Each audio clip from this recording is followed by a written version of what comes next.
السلام علیکم۔ آج کی اس ویڈیو میں آپ کو ایک دلچسپ خلائی سفر کرواتا ہوں۔ دو خلائی جہازوں نے ہمارے نظام شمسی سے جو دیکھا ایک انہونی کہانی ہے اور ناقابل یقین ہے، لیکن یہ حقیقت ہے۔ دوستو، اگر آپ نے ابھی تک میرے چینل کو سبسکرائب نہیں کیا ہے تو ابھی اسے سبسکرائب کریں اور ساتھ میں بیل آئیکن کا بٹن بھی دبائیں، کیونکہ میں سائنس اور فلکیات سے متعلق آپ کو نت نئے اور دلچسپ معلومات دیکھتا رہوں گا۔ ستاروں کے درمیان کی پراسرار تاریک جگہ کو بالآخر دو بے خوف خلائی جہازوں نے دکھانا شروع کر دیا ہے، جو کہ نظام شمسی سے باہر جانے والے انسانوں کے بنائے ہوئے پہلے خلائی جہاز بن گئے ہیں۔ سورج کے محفوظ احاطے سے بہت دور ہمارے نظام شمسی کا سرا بظاہر ایک ٹھنڈی اور تاریک جگہ سمجھی جاتی تھی، اور ہمارے قریب ترین ستارے کے درمیان کی انتہائی وسیع جگہ کے متعلق کافی عرصے سے یہ سوچا جاتا رہا ہے کہ وہ عدم وجود کا ایک ڈرا دینے والا لامتناہی سلسلہ ہے۔ کچھ عرصے تک بنی آدم صرف اس کا نظارہ دور سے ہی کر سکتا تھا۔ ماہرین فلکیات نے اس کے متعلق تو زیادہ دھیان ہی نہیں دیا تھا، بلکہ اس کے مقابلے میں وہ اپنے دوربین ہمسایہ ستاروں، کہکشاؤں اور نیبولا یا ستاروں کے جھرمٹ کے چمکتے ہوئے مادے کی طرف رکھتے تھے۔ لیکن 1970 میں بنائے اور لانچ کیے گئے دو خلائی جہاز گزشتہ 2 برسوں سے اس عجیب جگہ سے، جیسے ہم انٹرسٹیلر اسپیس یا ستاروں کے درمیان واقع خلا کہتے ہیں، ہمیں اس دنیا کی پہلی جھلکیاں دکھا رہے ہیں۔ نظام شمسی سے آگے جانے والے پہلے انسانی ہاتھ سے بنائے ہوئے آلات کے طور پر وہ ایسے علاقے میں داخل ہو رہے ہیں جس کے متعلق کسی کو کچھ بھی پتہ نہیں ہے، اور جو گھر سے اربوں میل دور ہے۔ کسی اور جہاز نے کبھی اتنا لمبا سفر طے نہیں کیا ہے، اور انہوں نے جو راز افشا کیا ہے وہ یہ ہے کہ ہمارے نظام شمسی سے آگے ایک ایسا نظر نہ آنے والا علاقہ ہے جہاں افراتفری اور اڑتی ہوئی جاگ کی طرح کی سرگرمیاں ہوتی رہتی ہیں۔ نیوزی لینڈ کے شہر کرائسٹ چرچ کی یونیورسٹی آف کینٹربری کے ماہر فلکیات مشیل بینسٹر کہتی ہیں کہ جب آپ الیکٹرو میگنیٹک اسپیکٹرم کے متعلق حصے دیکھتے ہیں تو وہاں خلا کی جگہ اس تاریکی سے بہت مختلف ہے جس کا ادراک ہم اپنی آنکھوں سے کرتے ہیں۔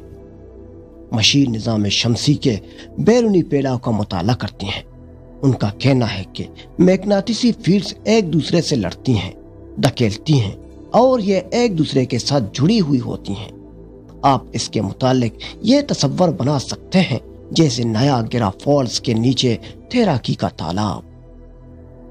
تاہم ادھر ادھر ابلتے ہوئے پانی کے بجائے یہاں ہلچل شمسی ہواؤں کا نتیجہ ہے، جو کہ ایک جار جٹ ذرات کی طاقتور بوچھاڑ یا پلازما کا متواتر چھڑکاؤ ہے، جو سورج کی ہر سمت کی طرف اس وقت نکلتا ہے جب یہ پلازما گیسوں کی کاکٹیل خلائی مٹی اور کائناتی شعاؤں سے ٹکراتا ہے، جو ستاروں کے نظاموں کے درمیان اڑتی رہتی ہیں، اور اسے انٹرسٹیلر میڈیم کہا جاتا ہے۔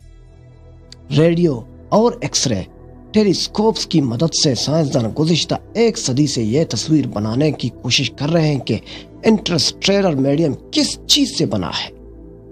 انہوں نے انکشاف کیا ہے کہ یہ بہت ہی زیادہ منتشر آئونائزڈ ہائیڈروجنز ایٹمز، مٹی اور کائناتی شعاؤں سے مل کر بنا ہے، جو گیس کے گہرے مالیکیولز بادلوں کے درمیان ہیں، اور خیال یہ ہے کہ یہی وجہ ہے جہاں نئے ستارے جنم لیتے ہیں۔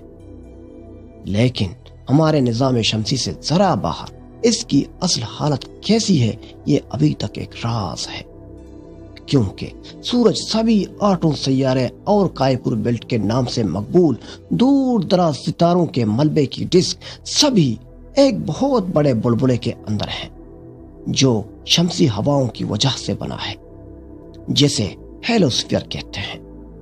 جب سورج اور اس کے گرد و نواح کے سیارے کہکشاں سے گزرتے ہیں تو یہ بلبلہ انٹرسٹیلر میڈیم سے ایک نہ نظر آنے والی شیلڈ کی طرح مسلسل ٹکراتا ہے، جس کی وجہ سے مضر کائناتی کرنوں کی ایک بڑی تعداد اور دیگر مادہ باہر ہی رہتا ہے۔ لیکن اس کی زندگی بچانے والی خصوصیات بھی اس کے متعلق جاننے میں مشکلات پیدا کرتی ہیں کہ بلبلے سے پرے کیا ہے۔ حتیٰ کہ اندر سے یہ جاننا بھی بہت مشکل ہے کہ اس کا حجم اور شکل کیسی ہے۔ جانز ہاپکنز یونیورسٹی کے اپلائیڈ فزکس لیبارٹری کی محقق ایلینا پروورنیکوا کہتی ہیں کہ یہ اس طرح ہے کہ آپ اپنے گھر کے اندر ہیں اور آپ جاننا چاہتے ہیں کہ یہ باہر سے کیسا لگتا ہے۔ آپ کو باہر جانا چاہیے اور واقعی طور پر بتانے کے لیے دیکھنا چاہیے۔ سمجھنے کا ایک ہی طریقہ ہے کہ سورج سے بہت دور سفر کیا جائے، پیچھے دیکھا جائے اور بیرون ہیلوسفیئر سے تصویر لی جائے۔ یہ کوئی آسان کام نہیں ہے۔ اگر اس کا موازنہ ملکی وے یا ستاروں کی طویل کہکشاؤں کے ساتھ کیا جائے تو ہمارا نظام شمسی بحر الکائل میں ایک چاول کے دانے سے بھی چھوٹا لگتا ہے، لیکن پھر بھی ہیلوسفیئر کا بیرونی کنارہ اتنا دور ہے کہ وائجر 1 اور وائجر 2 خلائی جہازوں کو زمین سے وہاں تک پہنچتے ہوئے 40 سال لگے۔ وائجر 1 جس نے نظام شمسی کے درمیان سے زیادہ براہ راست راستہ اختیار کیا تھا، 2012 میں انٹرسٹیلر سپیس میں داخل ہو گیا تھا، جبکہ وائجر 2 نے ایسا 2018 میں کیا۔ دونوں اس وقت زمین سے بالترتیب تقریباً 13 ارب اور 11 ارب میل دور ہیں، اور دونوں ہمارے نظام شمسی سے پرے خلا میں ریگ رواں ہیں، اور اس دوران وہ زیادہ ڈیٹا بیچتے جا رہے ہیں۔ ان دونوں بوڑھے ہوتے ہوئے خلائی جہازوں نے ہمیں ہیلوسفیئر اور انٹرسٹیلر میڈیم کے درمیان کی سرحد کے متعلق بہت کچھ بتایا ہے۔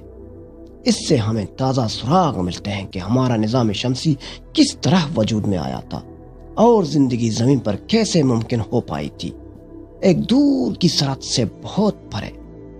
نظام شمسی کا کنارہ دراصل طوفانی میگناطیسی فیلڈز، کوکبی ہواؤں کا طوفانوں کا ٹکراؤ، انتہائی طاقت والے مادے کی طوفان اور ہر طرف سے آتی ہوئی گھومتی ہوئی تابکاری پیدا کرتا ہے۔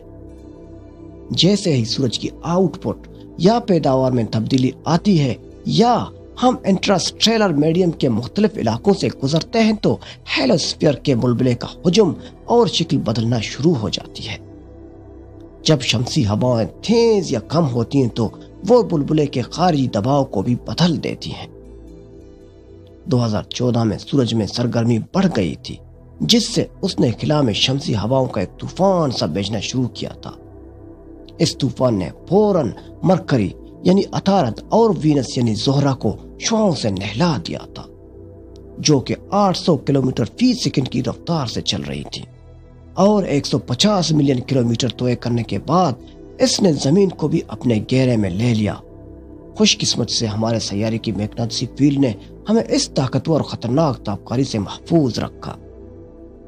یہ طوفان ایک دن کے بعد مریخ سے گزرا اور اسٹرائیڈ بیلٹ سے ہوتا ہوا دور افتادہ گیسوں کے پہاڑ نما سیاروں مشتری، زحل اور یورینس سے گزرا، اور 2 ماہ سے بھی زیادہ عرصے کے بعد نیپچون پہنچا، جو کہ سورج سے تقریباً 4.5 کلومیٹر دور ہو کر بھی اس کے مدار میں چکر لگاتا ہے۔ لیکن وائجر کی کہانی میں ایک موڑ بھی ہے۔ اگرچہ وہ ہیلوسفیئر چھوڑ چکے ہیں، وہ ابھی بھی ہمارے سورج کے بہت سے اثرات کی زد میں ہیں۔ مثال کے طور پر سورج کی روشنی کو دوسرے سیاروں سے بھی انسانی آنکھ دیکھ سکتی ہے، اور ہمارے ستارے کی کشش ہیلوسفیئر سے بھی پرے تک جا سکتی ہے، اور اس نے اربوں خربوں میل دور برف، مٹی اور خلائی ٹکڑوں کے علاقے کو یکجا رکھا ہوا ہے، جسے اورٹ کلاؤڈ کہتے ہیں۔